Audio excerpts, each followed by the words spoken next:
धर्म के नाम पर देश नहीं चल सकता है।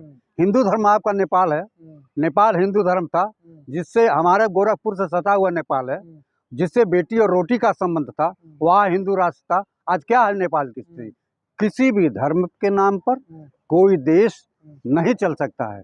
यह देश विविधता का देश है। यह देश हिंदू, मुस्लिम, सिख, ईसाई, विभिन्न भाषा, विभिन्न संप्रदाय, विभिन्न धर्मों के लोग इस देश में रहते हैं। आप आसाम में जाइए, असमिया भाषा, दिल्ली में है दूसरी भाषा, कर्नाटका में है दूसरी भाषा, महाराष्ट्र में है दूसरी भाषा।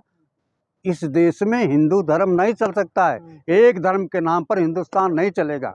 हिंदुस्तान धर्मनिरपेक्ष है। यहाँ सभी धर्म संप्रदाय का सम्मान है। शास्त्री की मांग गलत है। निश्चित रूप से उनके मांग का मैं भरपूर समर्थन नहीं करता।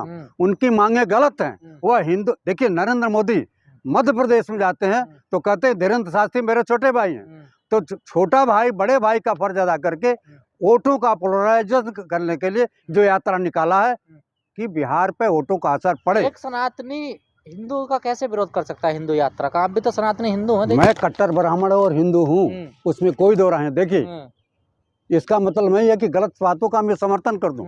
गलत बातों का समर्थन मैं किसी भी स्थिति में नहीं कर सकता हूं। धीरेन्द्र शास्त्री गलत हैं, गलत हैं, गलत हैं, उनकी मांग गलत है।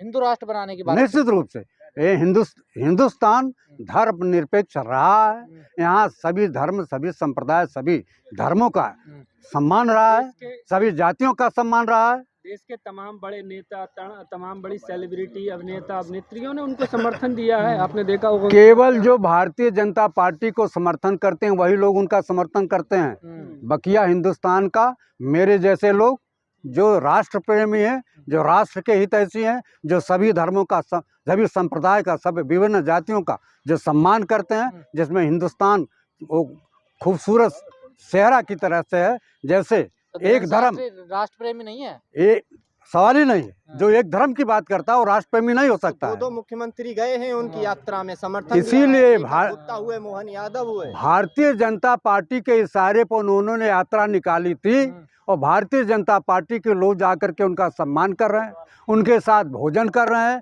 देश का कोई भी व्यक्ति जो देश के विकास चाहता है, जो देश को चाहता है कि पुष्पित और पल्लवित हो, वह धीरेन्द्र शास्त्री को कभी समर्थन नहीं करेगा। तो फिर दो मुख्यमंत्री ने क्यों समर्थन दिया है? सवाल तो ये है ना, वो विकास नहीं चाहते हैं, देश आगे नहीं बढ़ाना। यह लोग संविधान की शपथ लेने के बाद भी झूठ बोलते हैं, संविधान की हत्या करते हैं, देश की जनता का गला घोटने का काम करते हैं, लोकतंत्र की हत्या करने का काम करते हैं। जो लोकतंत्र रूपी द्रौपदी है उसका चीरहरण करने का काम करते हैं। लेकिन धीरेन्द्र शास्त्री जैसे लोग तो आप लोगों पर सवाल खड़े करते हैं कि जो हिंदू राष्ट्र के विरोधी हैं वो देशद्रोही हैं। हम उनके पर सवाल करते हैं। जो एक धर्म की बात करता है वो हिंदुस्तान का विरोधी है, वो राष्ट्र विरोधी है, वो देश की जनता का विरोधी है, वो देश का संविधान का विरोधी है।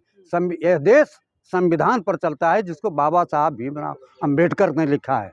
वे बाबा साहब भीमराव अंबेडकर के लिखे हुए शब्दों पर हिंदुस्तान चला था, चला है और चलेगा। लेकिन अनिल मिश्रा तो कह रहे कि हम जो सबूत मिटा देंगे बाबा साहब का देश से, अस्तित्व खत्म कर देंगे। कोई ऐसा पैदा नहीं है जो बाबा भीमराव अंबेडकर के लिखे हुए संविधान को मिटा सके। किसी की हैसियत नहीं है। एडवोकेट है हाई कोर्ट में, वो भी बहुत वकीलों को मैंने देखा है। एक वकील वो संविधान को बर्बाद करेंगे। ठीक है, चलिए धन्यवाद। एक सवाल और होता तो